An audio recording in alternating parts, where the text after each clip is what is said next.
Bismillahirrahmanirrahim. Assalamualaikum warahmatullahi wabarakatuh. Kembali bersama Asosiasi Dosen Indonesia Chapter UIN Suskaryau.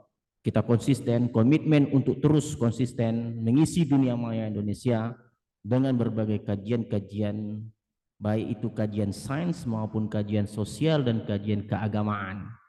Pada kesempatan kali ini, Adi Chapter Suska Riau akan menyampaikan atau akan menyebar ilmu mengenai kajian sains dengan topik pemrograman web dasar, pengantar dan memilih teks editor. Kali ini narasumber kita berasal dari dosen program studi teknik elektro, yaitu Bapak Oktav Brilian Karisma MT. Beliau merupakan dosen yang senior di Prodi Elektro.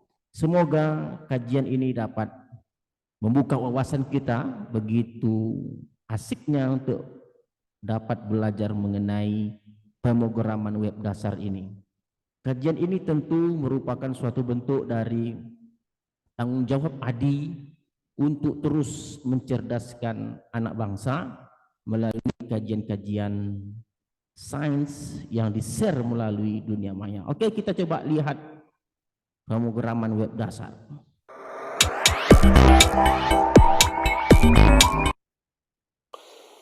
Halo, Assalamualaikum warahmatullahi wabarakatuh. Salam Nusantara. Pada video pertama kali ini, saya akan memberikan pengantar tentang pemrograman web. Sebelum nantinya kita akan belajar lagi mengenai bagaimana aplikasi web itu dibuat.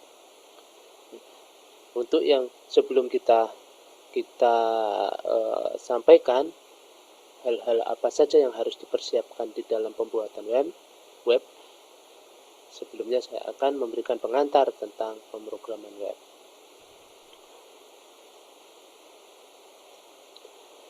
Aplikasi internet versus aplikasi web. Dalam definisinya, internet itu adalah sekumpulan komputer atau server yang saling terhubung satu sama lain melalui berbagai macam media. Itu bisa kabel, radio, satelit, dan lain-lain. Pemrograman web merupakan pemrograman aplikasi berbasis internet atau aplikasi internet. Jadi di sini aplikasi internet itu merupakan suatu jenis aplikasi yang menerapkan arsitektur sistem terdistribusi dengan menggunakan internet sebagai media komunikasi antar komponennya. Di sini untuk aplikasi internet dia menggunakan protokol yang disebut dengan HTTP. Nah, pada video kali ini saya tidak akan memberikan panjang lebar tentang definisi-definisi website. Kita lanjut ke materi selanjutnya, aplikasi web. Aplikasi web ini adalah sebuah aplikasi yang dapat diakses melalui internet atau intranet. Dan pada sekarang ini ternyata lebih banyak dan lebih luas dalam pemakaiannya. Jadi aplikasi berbasis web, yaitu aplikasi yang client server side script, itu akan berjalan di atas aplikasi berbasis internet. Jadi dalam pemahamannya, aplikasi internet sendiri itu adalah aplikasi yang lebih kepada server side-nya, kepada protokol sistem terdistribusinya. Berbeda lagi dengan aplikasi berbasis web. Itu sama contohnya misalkan aplikasi toko online, sosial media, itu namanya aplikasi berbasis web. Cara kerja web dapat dianalogikan sebagaimana berikut. Bagaimana kita kondisi atasan dan bawahan, ya. Jadi di situ untuk yang pertama kita lihat di sini, user sebagai kita analogikan sebagai seorang raja. Dia memerintahkan kepada browser bawahannya. Dia menginginkan suatu google.com, halaman google.com. Jadi si user langkah pertama dia memberikan perintah kepada browser untuk membuka halaman tertentu, yaitu di sini kita analogikan google.com. Langkah kedua, si browser ya, ini harus melalui firewall atau proxy sebelum dia melangkah keluar ke internet. Nah, kalau jaringannya itu jaringan dalam intranet saja, mungkin tidak perlu menggunakan firewall. Kita analogikan firewall itu adalah pasport, ya, pasportnya. Jadi firewall atau proxy ini merupakan sebuah pengamanan di sisi pengguna atau ISP sebelum dia masuk ke internet. Si browser nanti pada langkah ketiga dia menanyakan DNS, domain name server, alamat IP dari DNS-nya google.com tadi yang diminta. Dia menanyakan di sana, di mana sih sebetulnya IP-nya? IP-nya itu berapa? IP yang saya inginkan ini. Nah, setelah ini DNS server, dianalogikan sebagai burung hantu DNS server. IP-nya adalah untuk Google ini, IP publiknya adalah ini 23456789. Nah, barulah nanti si browser dia menuju ke alamat IP yang diberikan oleh DNS tadi. Pada langkah kelima, si browser akan menemui sekumpulan website pada alamat tersebut. Nah, pada IP address ini, si browser akan menemukan sekumpulan website. Ya. Hal ini disebabkan kenapa? Karena pada umumnya beberapa website itu disajikan dalam satu server yang dikenal dengan nama hosting server, yaitu tempat menyimpan aplikasi tersebut untuk menghemat sumber daya. Kalau kita simpan masing-masing dalam satu server yang satu server fisik, itu akan resource-nya akan besar. Nah, barulah pada langkah ke-6 di situ browser akan memasuki ruang google.com yang pada hosting servernya dan meminta konten dari google.com kepada penyaji konten.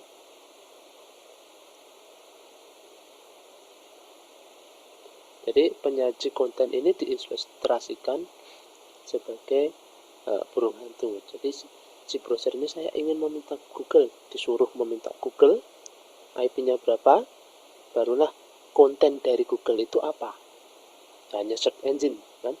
Langkah 7 kembali ke si user, berjalan kembali ke user, sign in, kemudian dia melapor ya. Maka dia akan menampilkan browser, menampilkan aplikasi web yang dimintanya tadi. Ini analogi, gambaran analogi dari cara kerja web.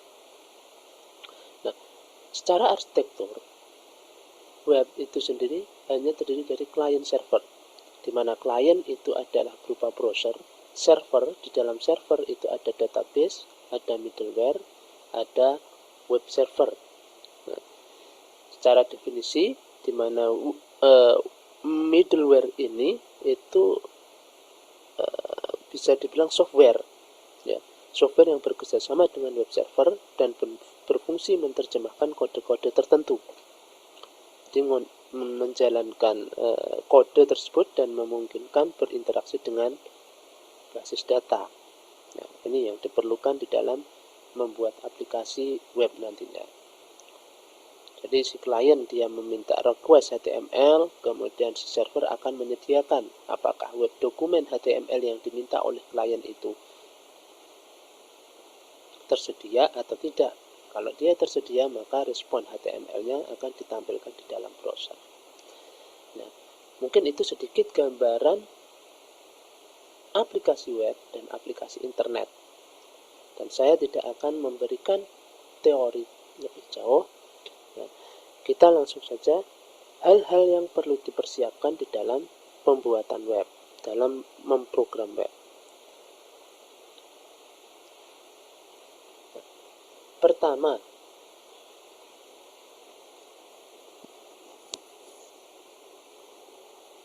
pemrograman web. Hal yang perlu dipersiapkan yaitu yang pertama adalah web service atau web server. Dalam hal ini biasanya menggunakan Apache, web service yang umum dipakai dalam pemrograman web. Kemudian suatu penyimpan atau bisa disebut dengan database. Nah, dalam tutorial ini kita nanti dan seterusnya akan menggunakan database dengan nama MySQL ketika browser. Untuk langkah pertama dan kedua itu supaya tidak repot, Anda bisa menginstal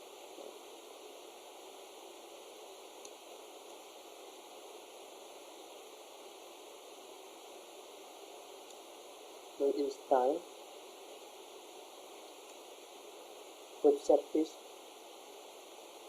paket web service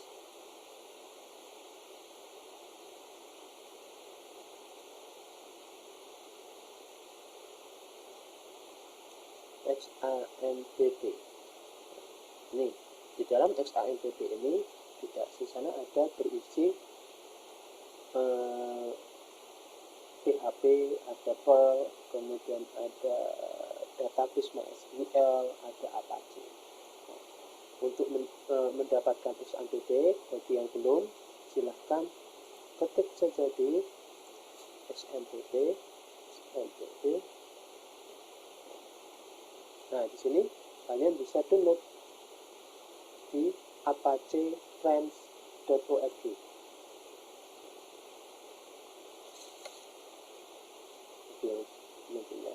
Nah, di sini ada pilihan download XAMPP for Windows. Ini tergantung dari operating system yang kalian miliki. Nah, misalkan saja di sini XAMPP for Windows. Di sini nanti akan muncul installernya. Tinggal download save file sebesar 149 MB. Nah, kebetulan di sini saya sudah menginstalnya di dalam komputer kami, komputer saya. Nah, bagi yang kesulitan install, ya tinggal cari cara install XAMPP, ya. Nah, di sini saya kebetulan sudah menginstal. Setelah menginstal kedua kali, biasanya XAMPP nanti akan tersimpan di local disk C. Nah, di sini XAMPP. Nah, di sini ada folder-folder banyak sekali. Nah, ini adalah web server yang sudah menjadi satu paket dengan database, PHP, dan yang lainnya. Nah, nanti ketika kita membuat aplikasi web, biasanya aplikasi kita supaya bisa diakses itu disimpan di HTTP doc. Nah, ini ada kumpulan aplikasi web yang sudah kami buat, yang sudah saya buat. Nah, aplikasi web sudah saya buat. Kemudian untuk mengaktifkan XAMPP ini bagaimana? Setelah terinstall, kita cari XAMPP-nya di Start Windows, XAMPP, baru XAMPP Control Panel. Nah, di sini dia akan muncul nanti XAMPP Control Panel. Kita aktifkan saja. Ya, awalnya itu Apache begini. Ini belum aktif. Kalau belum berwarna hijau dia tidak aktif. Jadi actionnya kita start. Nah, Apache start. Nah, Untuk memastikan apakah web service-nya itu sudah aktif atau belum, kita bisa ketikkan localhost. Nah, ini localhost xmpp. Jadi di sini ini menandakan bahwa web server kita sudah aktif. Jadi setelah kita menginstal xmpp dan diaktifkan, itu otomatis seolah-olah PC kita sendiri ini adalah PC sebagai server, server dari aplikasi web. Oke, ini aktif. Kita coba nonaktifkan. Kalau dia nonaktif, maka xmpp ini tidak akan mau memberikan respon. Dia unable to connect. Itu kalau xmpp-nya nonaktif.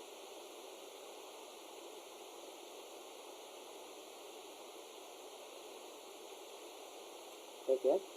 Jadi hal itu yang perlu dipersiapkan untuk pertemuan pertama ini, yang harus teman-teman persiapkan dalam pembuatan web.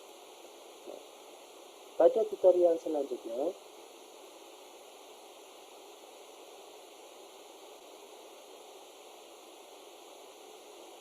saya akan memberikan pengantar tentang HTML.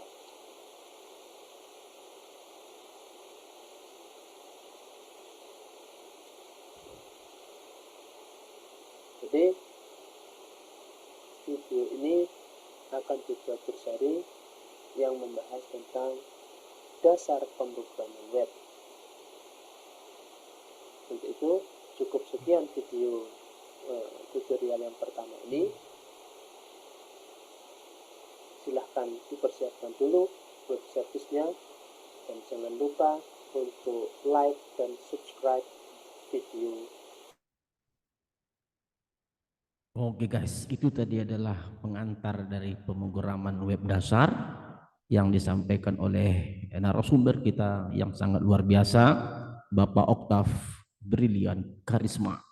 Selanjutnya kita coba akan menggali lagi lebih dalam tentang kajian dari pemrograman web dasar ini, tentunya pada bagian yang lebih spesifik lagi untuk kita saksikan bersama. Oleh sebab itu terus bersama Ali Suskaryau untuk mendapatkan ilmu-ilmu yang terbaik. Oke, kita coba lihat pemrograman web dasar chapter 2.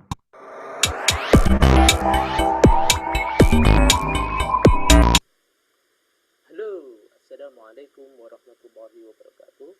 Salam Nusantara. Berjumpa lagi dengan saya di channel Robotik Nusantara. Pada tutorial video kedua ini, yang masih dalam serial pemrograman web dasar, saya akan mengajak teman-teman semua untuk belajar memilih text editor. Mungkin bagi teman-teman yang baru mau belajar bahasa pemrograman, di sini khususnya pemrograman web, tentulah berpikir bagaimana saya membuat dan apa yang harus saya gunakan untuk membuat program tersebut. Berikut ini saya sediakan jawaban yang mungkin terbesit dalam hati pikiran teman-teman yang baru mau belajar pemrograman web. Sebelum kita belajar lebih jauh tentang HTML. Di dalam pembuatan web, yang perlu Anda siapkan, teman-teman siapkan, yaitu text editor dan browser. Jadi text editor di sini itu text editor itu aplikasi yang digunakan untuk menulis sintaks atau kode program.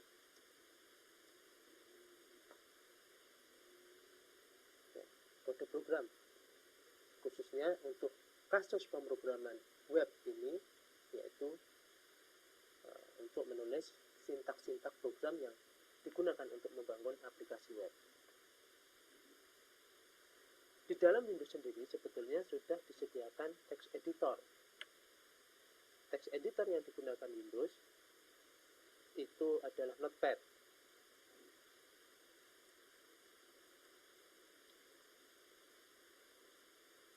Kemudian ada macOS. macOS itu menggunakan TextEdit. Dan ada lagi yang menggunakan Linux, itu bisa menggunakan Nano. Itu jenis-jenis text editor bawaan dari platform operating system. Nah, text editor sendiri sebetulnya berbeda dengan word processor. Text editor tidak sama dengan word processor. Di mana word processor sendiri ini contoh dari word processor ini misalnya MS Word, OpenOffice, dan lain sebagainya. Itu salah satu word processor. Artinya apa? Text editor ini tidak bisa digunakan untuk mengatur format dokumen serta tidak disediakan fitur-fitur yang dapat digunakan untuk desktop publishing. Kalau kita lihat di dalam Notepad sendiri, kita tidak bisa untuk mengedit sebuah teks menjadi lebih bagus, menjadi tebal atau miring atau membuat tabel di dalamnya. Di Notepad tidak ada format-format semacam itu. Nah, selain text editor tersebut, ada beberapa text editor tambahan yang mungkin bisa teman-teman gunakan. Salah satunya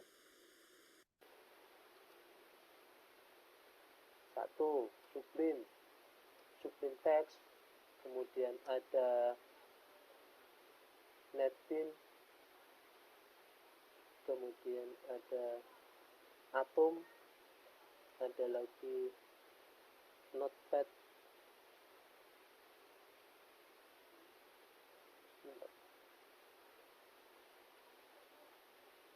Notepad++, kemudian ada lagi Visual Studio Code, dan lain sebagainya.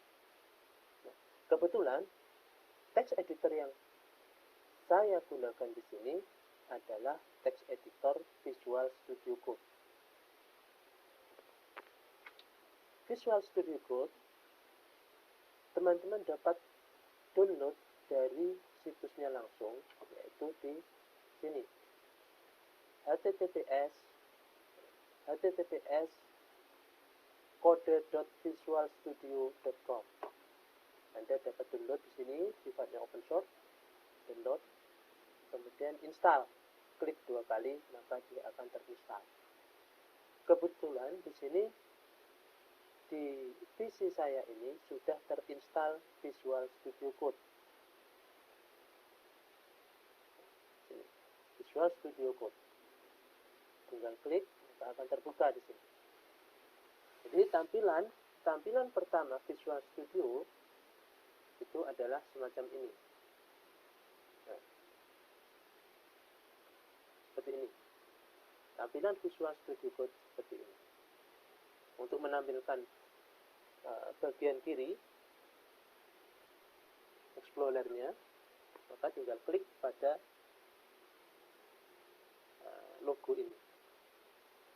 Nah, yang perlu teman-teman persiapkan sebelum kita memprogram sebuah aplikasi web, coba teman-teman install terlebih dahulu di dalam Visual Studio Code ini ekstensi yang akan diperlukan di dalam pemrograman, supaya memudahkan nanti di dalam membuat program. Extension. Nah, di sini klik view, sini view, kemudian extension. Nah, di sini ada extension marketplace. Silahkan diklik, diketikkan di sini PHP. Nah, di sini harus terkoneksi dengan internet. Untuk mencari marketplace extension ini harus terkoneksi dengan internet.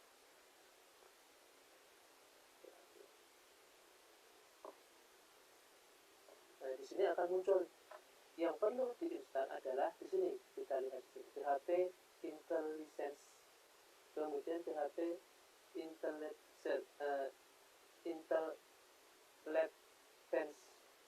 ya, PHP Debug, kemudian di sini PHP Extension Path, kemudian PHP Namespace Resolver, kemudian di sini format HTML in PHP, lalu ada lagi PHP Simbol, ya.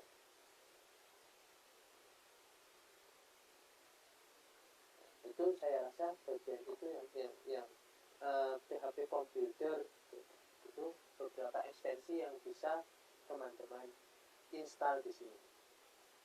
Tinggal klik aja di sini ada tombol install, Oke.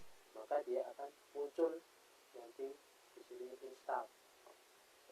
Install akan muncul di layar sebelah kanan.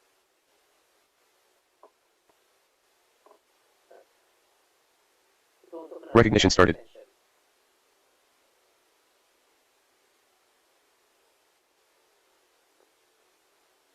Oke teman-teman, jadi itu text editor yang akan kita gunakan untuk kebutuhan pemrograman web ke depan, yaitu Visual Studio Code.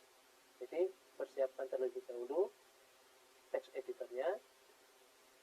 Dan untuk video tutorial kali ini cukup sekian sampai di sini. Jangan lupa like dan subscribe video ini untuk perkembangan lebih lanjut. Terima kasih. Assalamualaikum warahmatullahi wabarakatuh. Berjumpa lagi di video selanjutnya.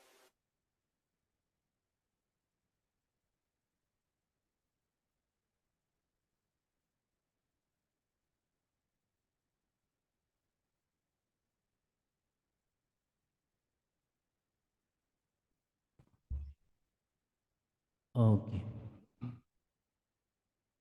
Oke, tadi itu merupakan kajian sains yang membahas tentang pemrograman web dasar.